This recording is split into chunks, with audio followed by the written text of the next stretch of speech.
Okay, this video is intended to teach you how to see forces.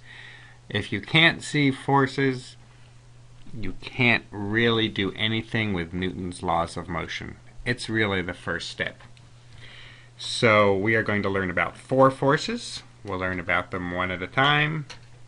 And at the end of this video, you should at least be able to see these four forces. And these are kind of the fundamental four forces in mechanics. Let's start with the most fundamental force of all, the force of gravity. The force of gravity is a simple force to understand because we know it very well. And the force of gravity is drawn, like all forces, since they are vectors, is drawn with a vector arrow. The arrow should start at the very middle of the object at its center of mass and head straight down. Not to the side, not anywhere else, but straight down toward the center of the earth. That's the force of gravity. Some acceptable symbols for the force of gravity are F sub g is acceptable, comma, also mg, for reasons we'll learn later, is acceptable. So you know now m is the mass of the object and g is the familiar acceleration of gravity, 9.8 meters per second squared. I'll just write that down here, meters per second squared. A third, less common symbol, but sometimes used for gravity, is the weight of the object. Remember, weight is the gravitational pull on an object. Of all of these, I would have to say that the preferable one is probably mg. That's the best symbol to use. Anyway, let's go through and look at some different symbols or different diagrams and draw the gravity force. The nice thing about the gravity force is it is always straight down and it always exists. So there's not much decision making to be done here. We're always drawing the forces just on the blue object, the blue brick or whatever it is. So let's look at the next diagrams. Gravity force in red from the middle of the object straight down. The beginning of the vector is important, the force vector. It has to be on the object that you're describing. So the beginning is an important location. You would never, for example, have a force arrow over here to the side. It has to be on the beginning of it, has to be on the object, should be right in the center. This guy here on the table also needs a gravity force vector. Here's a couple more situations from right in the center, straight down, right in the center, straight down. Normally you won't have colors to mark things with, so you will need to label the vector as you see it, mg.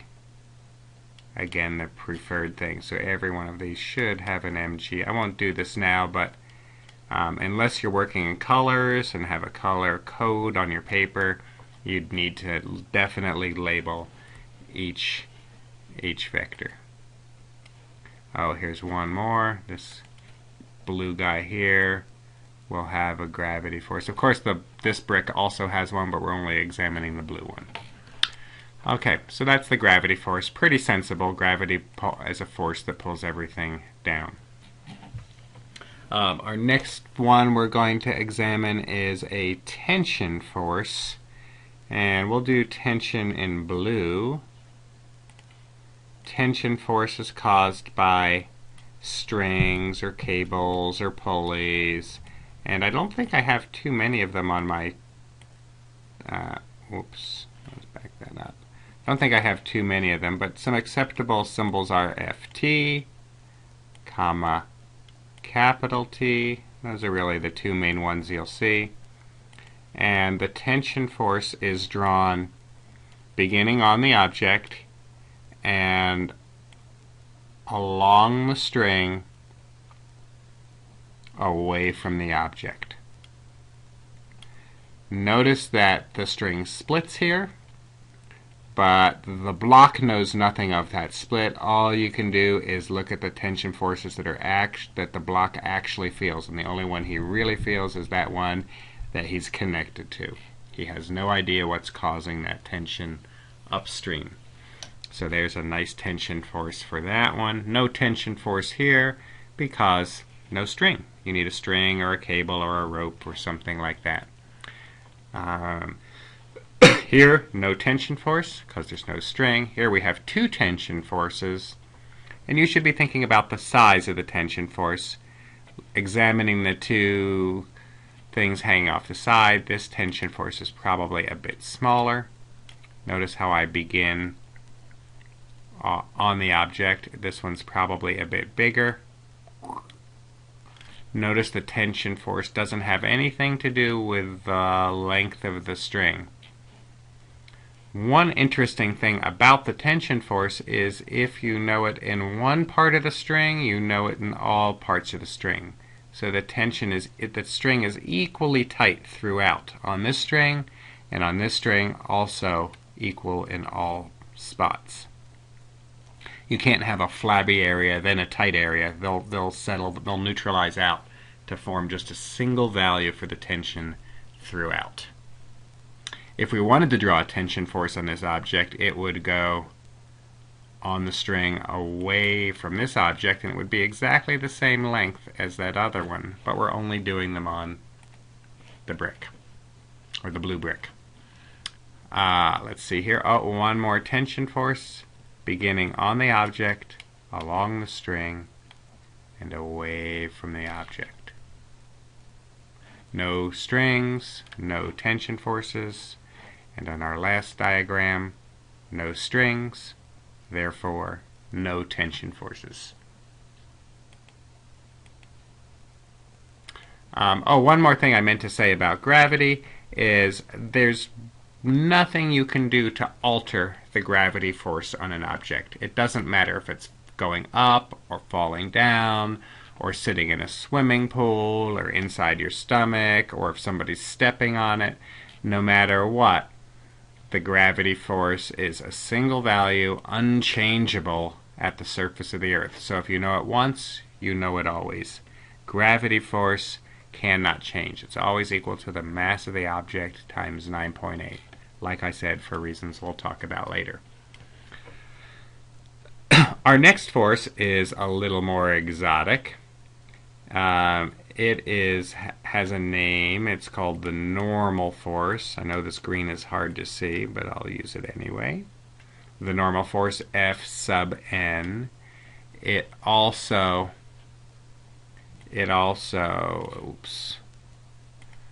goes by just capital N. That's okay, too. A little bit of a problem with the N because it can be confused with the units of force, the Newton, but usually you can understand what's meant by the context of the problem. What is the normal force? The normal force is a force that is caused by contact with surfaces. This blue object does not fall to the center of the Earth immediately. Why? Because it's touching this incline here. The incline pushes the object back to some degree. Anytime you're in contact with a surface, there's going to be a normal force. How do we draw a normal force? The normal force is drawn near the point of contact. If there's a broad area of contact like this, you go to the middle. You draw that normal force in the middle of the area of contact, away from the surface, toward the object.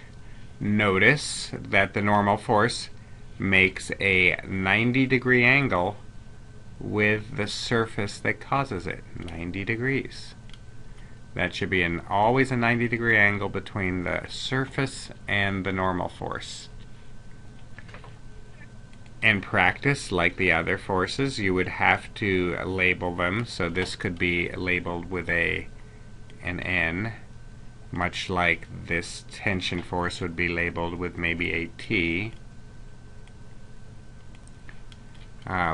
But since I've got things color-coded, I won't be doing this throughout. So I'm going to be searching the other diagrams. Anytime I am in contact with a surface, there will be a force from that surface pushing outward on the object, always 90 degrees perpendicular to the surface. So let's take a look at the other diagrams. Two surfaces, this one and that one. So, two normal forces. Normals in green. On the object, away from the surface, toward the object, 90-degree angle between the surface and the vector. Again, there's another normal force here, drawn at the point of contact on the object. Probably this one, I'm guessing, is a little bigger than the other one. Notice the vectors can cross each other. That's perfectly okay. We're just looking at the force at this location. The length of the vector is related to the strength of the force. So there's two normal forces here. Here we've got one surface. We'll go to the middle of that surface, draw the normal force perpendicular to the surface, away from the surface, toward the object. Okay, next one. One point in contact, one normal force. Something like that. Two surfaces, one surface that runs like this, so we should have a normal force here. Notice again that 90-degree angle. And here I'll just draw it as a single normal force coming from this surface. And then our last diagram, ooh, tricky. Okay, so we've got one surface here. Go to the middle of that. Here's that normal force. And then we have another point of contact, surface touching surface. This is just a corner, but it will produce a normal force, something like that. Surfaces in contact produce normal forces. Okay, let's go back and now look at our last force, and this will be the friction force. Symbol F sub F, capital F, then a lowercase f, also often abbreviated simply as a lowercase f. We'll do it in black. A friction force opposes motion. It's caused by surfaces. So anytime we see a surface, we'll be looking for a friction force. There might be one, there might not be one, but if there's the possibility for motion, then there's a friction force. I would say that if this surface was very, very slippery, this block would slip down this way.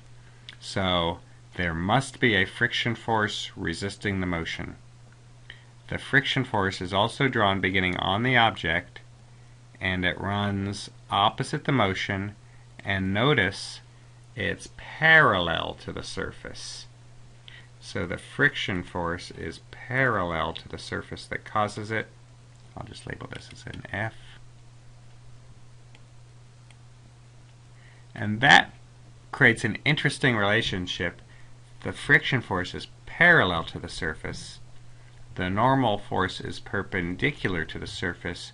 So that means the normal force and the friction force should be perpendicular to each other. This is always true. So friction forces are going to be caused by surfaces. There is such a thing as air friction, but we're not going to be paying attention to that in this course. That's something you would see in AP Physics. Let's take a look at the other diagrams. Are there surfaces in contact? No. So, are there friction forces? No. Only when there's a surface in contact. Let's take a look if there's any other. Okay, we've got two surfaces, so there's the possibility for two friction forces. Let's think about what this blue block might do. If it were slippery, this corner here would slide downward. The friction force should oppose that downward slide, so the friction force would go upward. Notice the relationship we were just talking about, that the friction force is perpendicular to the normal force, holds true. Meanwhile, this corner here would like to slide outward to the right, so there must be a friction force pointing to the left. Those are the two friction forces on that one. Let's take a look at this block. Heavy mass pulls the whole system to the right, so the friction force opposes motion. It would point to the left.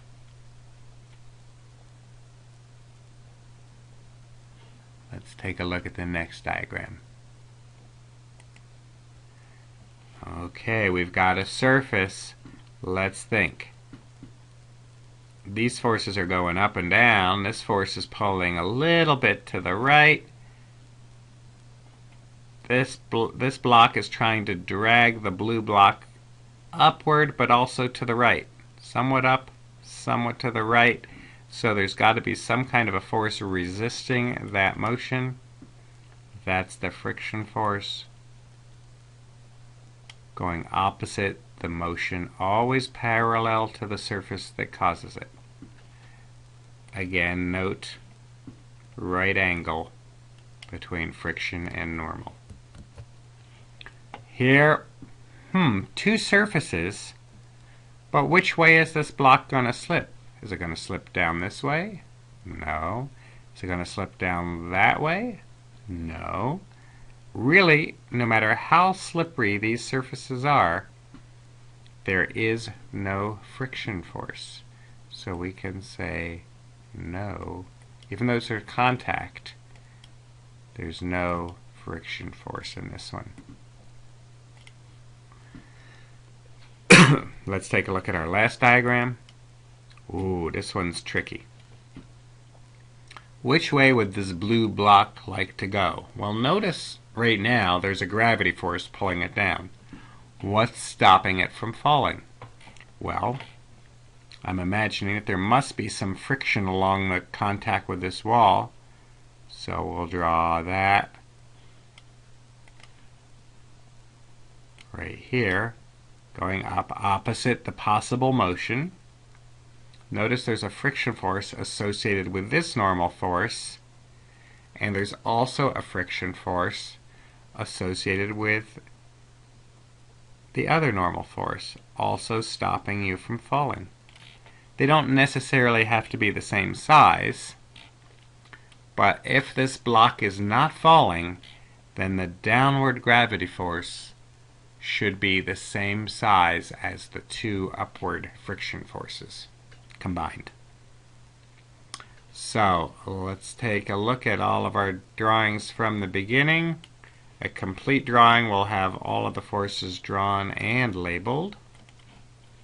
So this first one here, once I label this as mg, represents a complete drawing.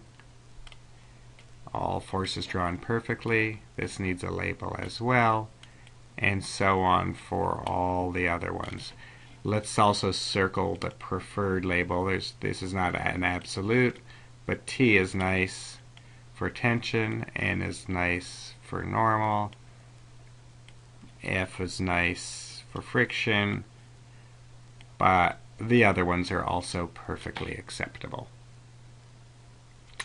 Okay, if you have understood these drawings, you should try some on your own, and soon you too will have perfect 20/20 force vision. Good luck.